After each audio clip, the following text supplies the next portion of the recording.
আসসালামু আলাইকুম। আশা করি সকলে ভালো আছেন।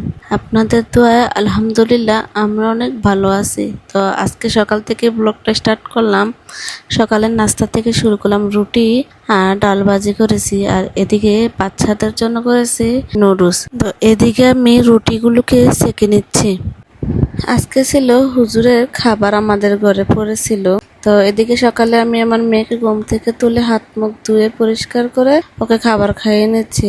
সকালে যে নুডলসটা রান্না করছিলাম ওটাকে খাওয়াইয়ে রেডি করে নিয়ে যাচ্ছি স্কুলে। ওর তো পরীক্ষা চলতেছে, তো ওকে নিয়ে আমি স্কুলে যাচ্ছি।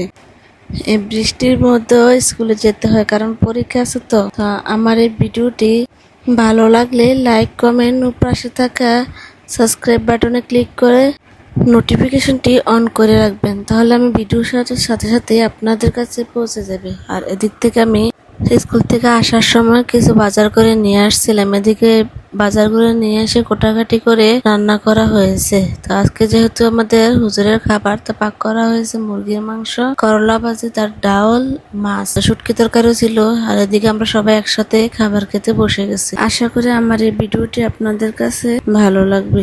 আমার ফেসবুক পেজটা ফলো দিয়ে রাখবেন।